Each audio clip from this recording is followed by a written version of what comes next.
Okay, the question raised by Mr. Gibson in regards to comments made by Ms. Martin on the internet as to whether statements that the system is corrupt, the judge is corrupt, the police are corrupt. Am I quoting you correctly? Yes, sir. Okay. Whether statements of that nature place the court in a position as to whether I should disqualify myself from hearing this further. The canons of judicial conduct, Rule 2.11, state that a judge shall disqualify himself or herself in any proceeding in which the judge's impartiality might be reasonably questioned. So, do you feel that I should disqualify myself? Absolutely not. My whole point in bringing this up is it's a ploy by the other side to do precisely that, to have you removed so that she can have another venue or whatever where she thinks she's going to get, and then after that throw out all kinds of testimonies and all of that kind of stuff. No, I think you're very fair.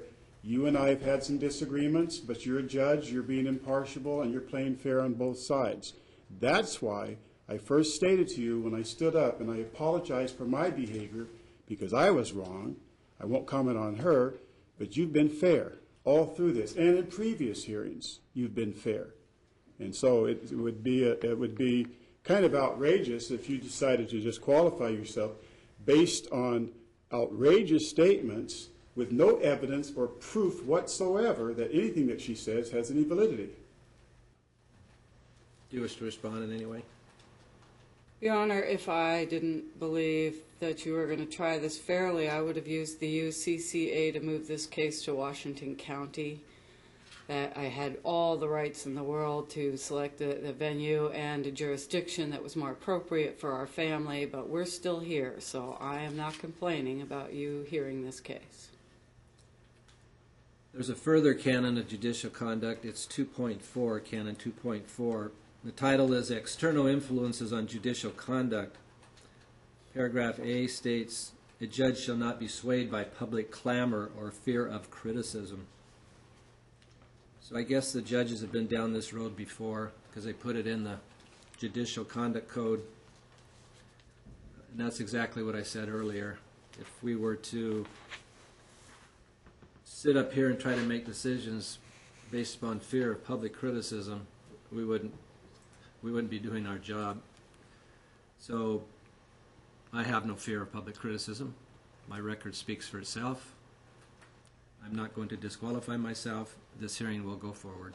Thank you, Your Honor. Thank you, Your Honor. So continue with the cross-examination that we left off with. I thought that unless I misunderstood, and that's possible, I did have some motions that she'd been served with, and then I don't recall whether you had ruled on whether you'd accept those or not. Clearly, at least I didn't. I haven't seen those motions, and she was just served with them this morning, so neither she nor I has had proper notice to adequately respond and rule on them. So you won't accept the motions then? I thought the motions were the three matters that you just brought to my attention. Well, there's also a motion for immediate change of custody. That's the whole purpose of this trial. Right. And that motion is second denied. Supplemental. We had the first supplemental.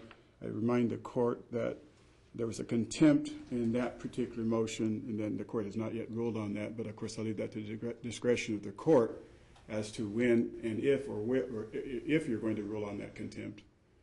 Which contempt motion was that, Mr. Gibson? On the first supplemental that was given to the court on prior to the November 7th trial date. Do you have a copy of that motion?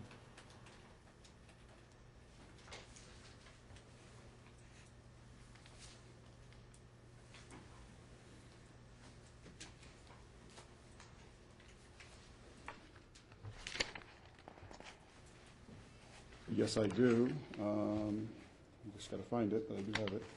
What was the date it was filed? Yeah, here it is, supplemental memorandum in Support motion for change of custody.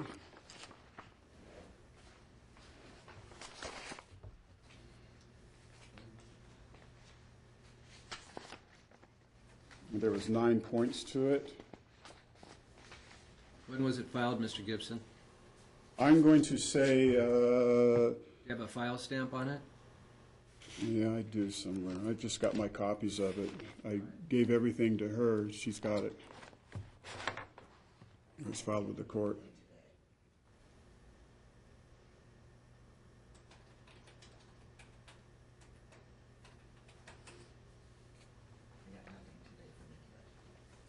This was,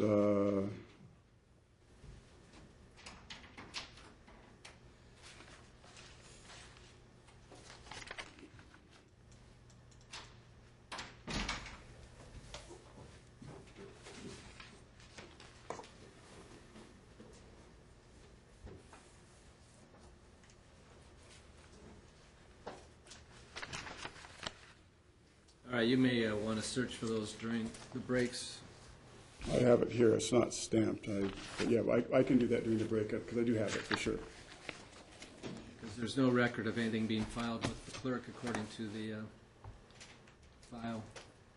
Last entry in the court file is a letter from my judicial assistant advising you of the trial today. Wow. Well, we filed it at the Superior Court with the clerk, Scott G. Weber. We certainly did file it. Well, where's proof? And then gave... Where's proof that you filed it? That's what I'm... Well, I have no control over that. We filed it. We gave you a complimentary copy to Linda Fish, directly to her. This was prior to the court proceeding on November 7th, which must have been a few days in the previous week. As a matter of fact, there was testimony about us not being able to serve her then at the Tualatin address because she'd moved. And you asked her when did she move and had she been served. We served, and there was we went back to the court to show that we weren't able to find her. You need to come up with that, Mr. Gibson. This is stuff that was filed prior to trial? That's what he said. Starting? Yeah. Yeah, because we tried to serve her at the Tualatin address. That's why we knew she had moved. And we reported that back to the court and entered it in and gave you a complimentary copy. 7 is a motion for change of custody. Is that what he's talking about? The supplemental.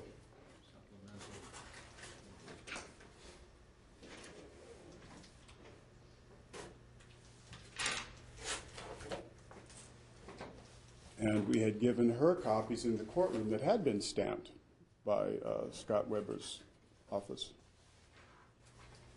I wasn't here when this ended, so let me see what's in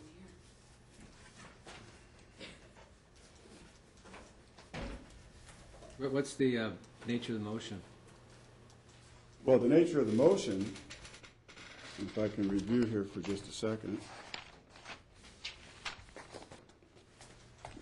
was that we were asking her to be held in contempt.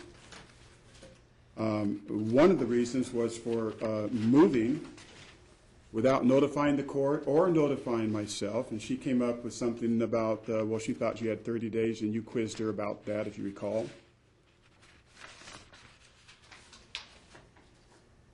And so she was supposed to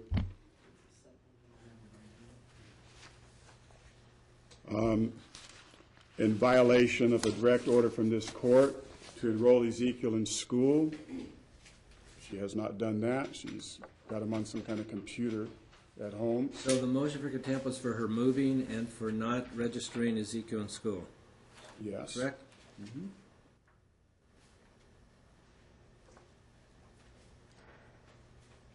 What else?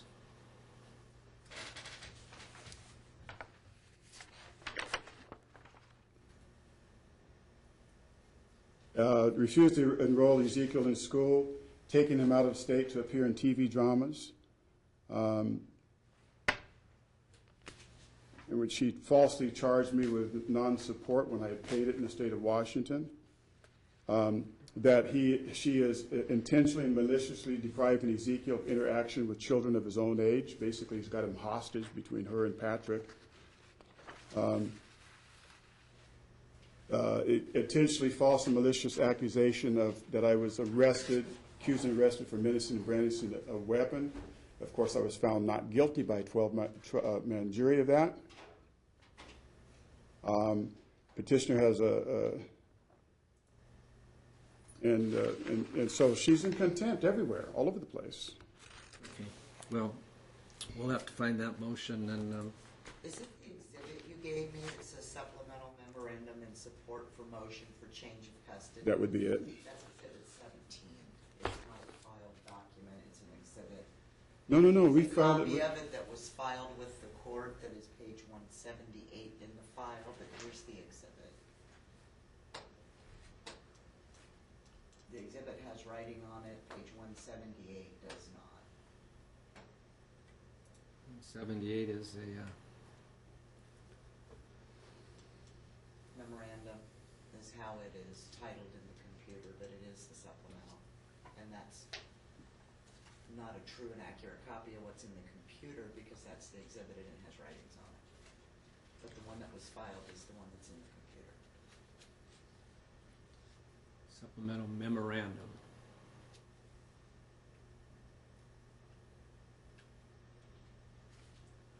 Okay, that's not a motion for contempt.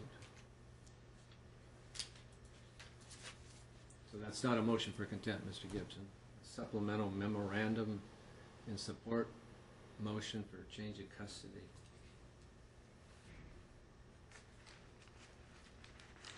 All right. I'll revisit that after the break because I know I have it, if that's okay with the court. Okay.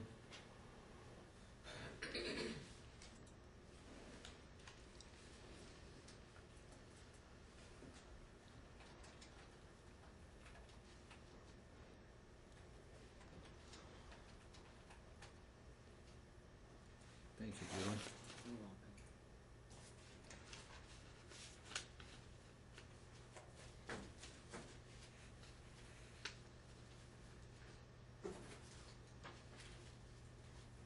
Okay, you ready to proceed, Mr. Gibson?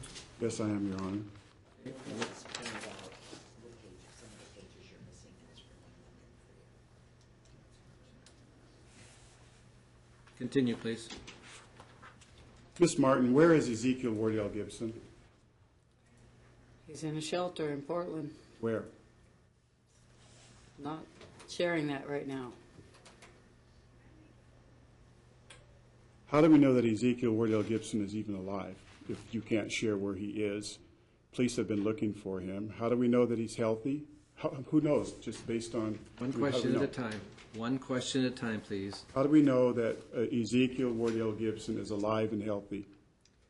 Well, the night that you called for a welfare check, the police met you, and they met Mr. McEachern, and they evaluated the stories they heard, and they called me and said they were happy with my decision. Objection, Your Honor, the police never met with me. But I'll withdraw that. Where was Ezekiel when Portland Police Detective Morgan paid that visit? He was in a shelter with me. Did you live at the Alice address that you gave as a new residence to the court, or were you just using that address and living elsewhere all along? I've always lived at Alice Street in between our property projects. When we finish a property, I stay with Miss Bizard until we choose another property to flip. You said in your email that you felt unsafe and needed to flee. What did you mean by that? Well, after Judge Ruley left the courtroom on the 9th, I was still being harassed and threatened by you and your group, and it had happened twice during lunch. And you've violated 2 restraining orders in the time I've known you. So I did not feel safe that you were going to behave for a month while we waited to work this out. Miss Martin, was there any indication, have I made any contact with you in any kind of way since the trial ended, was recessed November 9th?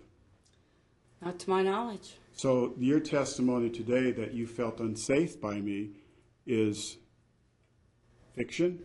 No, it was based on what happened in the hallway, what happened in that closed space in there between you and I, what happened after the trial when I was alone with you and your tribe in the courtroom. You couldn't behave yourself in Your a Honor, courthouse. that is a racist remark, and I resent it. Objection. And you will be cautioned not to use terms of that nature in your testimony, please. You and your Objection group were still harassing me in the courthouse. Why would I feel like you're going to be appropriate when we leave here? There's deputies and judges here, and you still couldn't stop doing it. Exactly my point, Ms. Martin. If there were judges and police, how do you feel that you were being harassed in a courtroom? What evidence do you have that you were being harassed? Just your feeling, emotions? Deputy Bain did testify on the record that your people were the problem. They were threatening and harassing our group during lunch. And I had an experience with you alone in that little space back there, and it's my word against yours that I felt threatened by what you did there. And by what happened with Deputy Goudon standing in the courtroom, that I asked him to bring me back because I was having problems trying to pack up my things after the trial because you and your group were still harassing me. You said in emails in the exhibits that I have here that you were talking to the FBI. What were you talking to the FBI about? I feel there's been some inappropriate behaviors by court officers in this case. Court officers in this case? Yes.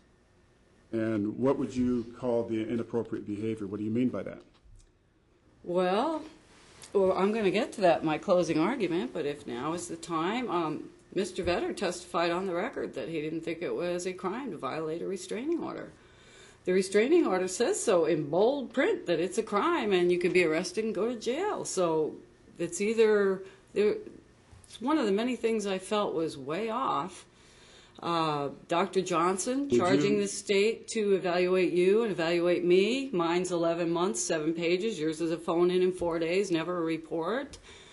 Commissioner Scheinberg granting me a continuance and then demanding that Terry Vetter testify about a report he claimed he just got that morning, but the fax machine time-stamped it for 5 days earlier. A number of things I felt were inappropriate in this case, and I set out to find out whether it is criminal or I'm just not understanding the law. I think the latter might be true. Did you tell the FBI that you were exploiting my son Ezekiel? No, Did you tell authorities you had restraining orders on me? I did. Did you tell authorities that Ezekiel was kept away from me and no contact with his father for the last 15 months? I did. How do you explain your behavior in the last 5 years to authorities, your constant, fraudulent charges that you have set against me? Did you tell them about that? Well, in 2005, I legally got a restraining order, and then you violated it, and I legally had you arrested. The judge decided jail time, 2 years probation, a psych evaluation. In 2008, you violated the restraining order your nephew had against you. I had to go to court and ask him to let you out of jail because I had a newborn baby and was really struggling to handle it all myself. And you were harassing and threatening me in the courthouse during a trial, so... I object. I have not harassed you. All right, that's not a proper argument. Just questions only. You can respond. How did I harass you in this courtroom at any time? Well, in the courthouse, in the lobby, I sat down next to Mr. McEachern during the lunch break, and Jordan and Mr. Gill... Excuse me. I asked how I harassed you. Oh, you were part of that How was I part of it? You were part of that group that was threatening me that I was tampering with a witness and that we were going to jail. And it's not clear whether the restraining order was in place that day or not, but if it was, you're not allowed to threaten me through third parties either. So what you're saying then is I didn't threaten you at all, but somebody else threatened you, and you're going to try to make that stick against me, who has said absolutely nothing to you whatsoever. I stand by Deputy Bain's testimony that the problem in the courthouse during lunch was caused by your group against my I asked you, how did I harass you in this courtroom, and you failed yet, and you've had 2 or 3 minutes to answer, and you've yet to explain how I have harassed you. In between those double doors, when coming back from lunch, I was standing there, I saw you coming through, and as you went by, you did your, "You bitch!" And I felt threatened. No, I've been I through said this quit. for 10 years, I felt I threatened. said, stay away from my table taking my questions, which you've You're stolen. testifying. Okay, next question. So when did this occur? After the ruckus in the hallway, After the noon break or what? yes, on my way back in, before we resumed again on November 9th, I deny, sir, Your Honor, that I made any such statement Trying to get her whatsoever. testimony. I'll get yours next. if you might recall, Your Honor, you had Deputy Bain testify, and then you tried to restart the trial, and I kept saying, wait a minute, I had a bad experience, and you allowed me to tell you about what happened between Mr. Gibson and I definitely felt threatened. Were you called by Child Protective Services in the state of Oregon to inform you that you, were you called by Child Protective Services? I have not received a call from them. Is your phone on? Yes, it is. Not at the moment, but I haven't missed any messages or phone calls that I know of. You said in the email that your phone was off, and that you gave a 490 phone number that is Mr. McEachran's. I don't have much time on it, so I'm not talking on it, but I've still received calls and Are messages. you aware up that to the this- department, that DHS and CPS has you, Mr. McEachran, and Ms. Broussard under investigation? Works for me. We got nothing to hide.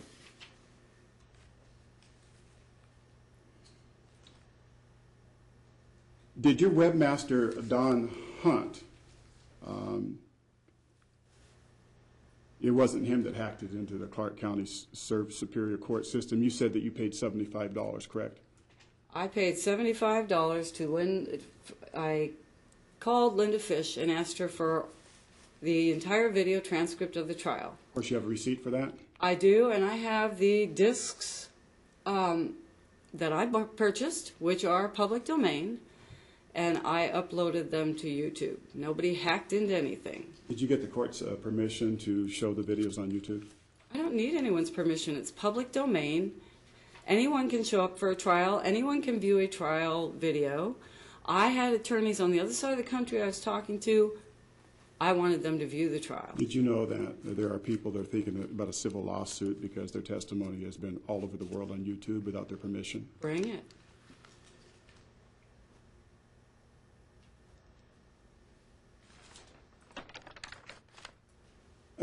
Where was Ezekiel when all of this plotting and planning and scheming was going on about putting this on the YouTube? Is he aware of this? Oh, God, yes.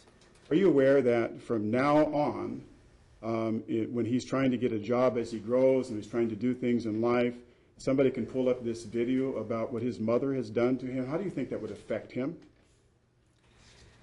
He needs the truth to be told. Absolutely, I agree. So when you were doing this on your computer, you did this on your computer, your laptop? I did it at a computer at a shelter. I see. And you said to the court, you testified that Ezekiel is attending school by computer. So when does he go to school on the computer while you are making malicious charges against everybody on the computer? What kind of timing is that? How do you do that? Well, his school requires 4.5 hours a day. There are 24 in every day. And I managed to get my work done, get him educated, provide all the money and support, and try and lay down once in a while. So you were so afraid of me that you wrote in your email that you were fleeing to shelter after shelter after shelter. Is that true? How many shelters have you been in since November 9th? One. So your email is inaccurate when you said you were fleeing to shelter after shelter I have after no shelter. idea what email you're referring to, and as far as I know, it's not on the record, but whatever.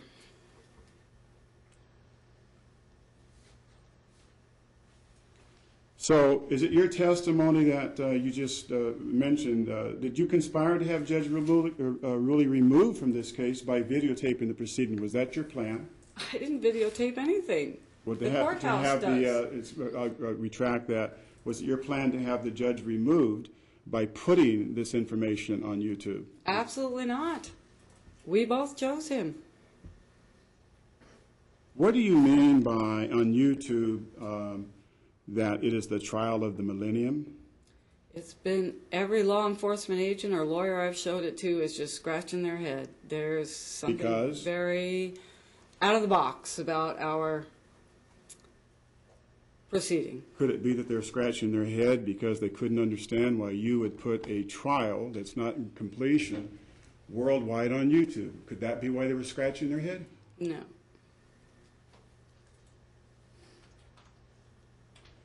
Wasn't putting the so-called trial of the millennium a psychological warfare tactic to have this procedure, as we already discussed, into the mistrial? Wasn't that your plan? Absolutely not. It was my plan to protect myself because I got 3 different stories from 3 different Vancouver law enforcement agencies, and I did feel something was going on up here, and I'll be happy to share every moment of that when it's my turn. So you believe that the police in Vancouver, the police in Portland, and the FBI are all corrupt? Oh, God, no. Portland's been wonderful to me. I've had 4 contacts with them since I left here. They've supported me every time. Portland FBI was one of the only appropriate agencies that told me exactly what to do. But I've had a number of things said and done to me with Vancouver law enforcement that concern me very much. Is that because you are committing felonies in both states and have taken I have no Ezekiel out of felonies state? on my record. Is that why the FBI is involved? I have no felonies on my record. Didn't you attempt to do the same kind of thing, that is, have the judge removed, as you tried to have Dr. Kirk Johnson's testimony not allowed? I mean, isn't this part of your so-called psychological warfare that you write about in your book, Eating Went My Way to Heaven? If you will recall, Judge Ruley recommended that I move this trial. In one of our last tickets, I'm not through with my statement. My research showed that the Unified Child Custody Act would surely give me the right to move this case. Neither of us has lived in Vancouver for years. The child lives and goes to school in Washington County. I had every legal right to move this to Washington County, and I chose not to. Let her conclude her statement. I chose not to. We're here. Who brought the proceeding against you? Did you bring it against me, or did I bring it against you in this court? This is your action. That's correct. So how, then, would you think that you can have an action that I brought under the jurisdiction of this court, who has jurisdiction, as you learned when you were living in Tucson, Arizona, that because we both lived here, when these actions occurred, the state of Washington has the jurisdiction, period? Apparently, that's Okay, not true. we're not going to get into a civil procedure discussion here, okay? Save that. Okay. Let's move on. What cumulative and cognitive damage has been done to Ezekiel with your constant moving around place to place to place to place to place? Well, it can't be any worse than what any military child goes through when their family moves every time Daddy gets a new Objection, commission. he's not a military child. Overruled. Cumulative and cognitive Damage. He was in the same place for 2.5 years while we worked a property in Tualatin, a beautiful property. The only time I have to move him from place to place to place is when I feel unsafe with you in the picture. So your testimony is, because I live on the planet Earth somewhere, that somehow or another this creates fear that you have to move from place to place. A third-degree black belt Taekwondo U.S. Olympic team contestant who's had her own school to train women. Okay, I've heard that numerous times. Get to the question, please. So the question is, with all that background, you feel compelled to flee from place to place because I just happen to be an earthling? Is that your testimony? You know, it's interesting you brought you that up because the night of the crime on the 65th property, Objection, Your Honor. There's no crime committed. Okay, answer the question. Do you fear because I'm an earthling that you have to move from place to place to place? Because I feel your mental health is unstable, my skills may not be appropriate, or they may land me in prison where my son is on his own. So, yeah, that's pretty much true. Excuse me? You're questioning my mental health? That's correct. And that's curious. We had a psychologist that had a mental health report on you that, as the court knows, is not very kind to you. Objection, Your Honor. Is there a question, or is he testifying? Sustained. Question, please. Has Patrick McEachran been around Ezekiel since November 9th? Yes, he has. The last day of trial? Yes, he has. How many conversations have you had with Louise Burchard, Stacy Cohen, and Patrick McEachran since the trial? I've talked to Stacy once. I've had half dozen discussions with Louise. I talked to Mr. McEachran all day, every day. And what was discussed in these conversations? None of your business. Are you afraid of being arrested for perjury and contempt of court? Not for a second. Are you aware you may have committed felonies against the Family Court of Superior Court in the state of Washington and in Oregon? No, I'm not. When was the last time Ezekiel Wardell Gibson asked to talk to or see his father?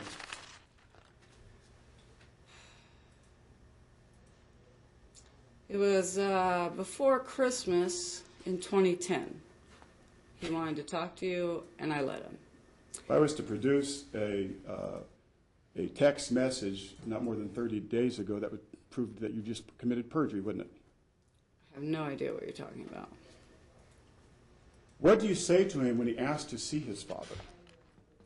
He hasn't asked to see his father since before the criminal trial. What do you do when he resists you because you won't let him contact his father? That hasn't happened. Lynn Gibson told me he has complete meltdowns when you won't let him see Objection, Your Honor. his It's father. hearsay. Miss Gibson isn't here. She hasn't testified. Sustained the objection. Why didn't you call Lynn Gibson, who was on your witness list, to testify? Because the night before the trial, she changed her whole story. Is Patrick around when Ezekiel has meltdowns?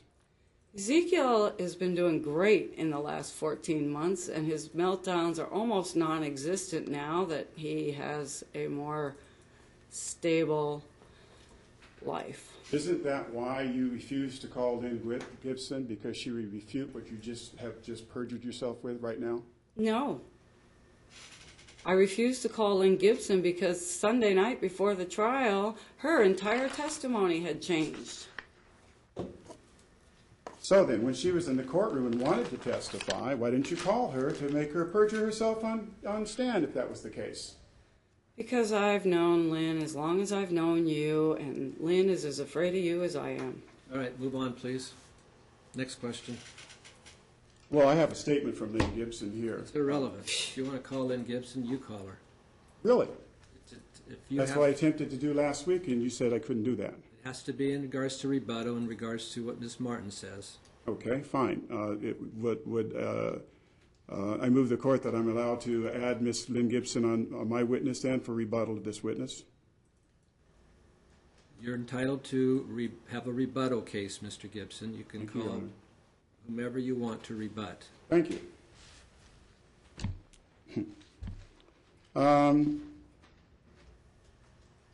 So your testimony is that Ezekiel, and remember he just said we can have a rebuttal witness, that your testimony is that Ezekiel has had no meltdowns for 15 months since the last time you saw me. Is that your testimony, or are you going to change it now?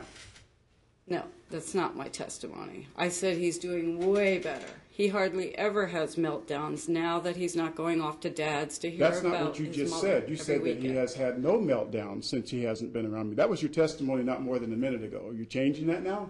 That's not my understanding of what I said. Okay, I understand what you said. Next question. Thank you. So now that you've reevaluated your question and you agree that Ezekiel's had meltdowns, what do you do when he has them? What we've always done. Give him some space to debrief, to calm down, instead of getting in his face in a violent, frightening manner. We back off, we let him cool off, and 5 minutes later you have a totally different child who's willing to adjust his behavior. Was Ezekiel backing off when he had a meltdown and struck you 2 or 3 times back on September 14th of 2010? Was that a back down? He didn't get a chance to because you were in his face. And everyone asked you to back up and give him some space, and you would not do it, so it became an assault from you to him. You mean Patrick McEachran, who assaulted me, asked me to back off? Is that what you're talking about? No one assaulted you. You were asked to back up and give the child some room. Move on. Move on. Does please. Ezekiel want to go to school to learn and be around other children? No, actually, it was his desires that led us to make the decision that we made. So your testimony is that a 7-year-old child makes decisions on whether or not he needs to be around other children in a school scenario. Is that your testimony? No. That's just what you said, isn't it? We've been over and over this. Yep. Move on, please. Do you substitute pets, dogs in particular, to pacify Ezekiel's desire to be around other children and adults, including his father, his uncle, his aunts, his cousins, his friends that he doesn't get to see because you have him isolated from the world? No, he's far from isolated, and whether he wants a pet or not has nothing to do with anything. But just because he's not in public school doesn't mean he's not exposed to other children and other programs where children are. I haven't finished my statement. Continue. He's involved with other children. As I told you, he was in the Mini Hoopers. He was taking gifted engineering classes. We go to the library for story time every Tuesday night if we can do it. We have play dates with other children. He's not isolated because he's not in public school. He has activities on top of that, and because his schooling doesn't take 9 hours a day, there's way more opportunity to get him involved in extracurricular activities with other children. What other children would these be, since he's not in school? Well, there was children in the Mini Hoopers program where he played. I'm not finished with my sentence, sir.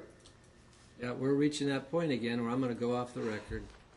Let's take a 10-minute break. Thank you, Your Honor.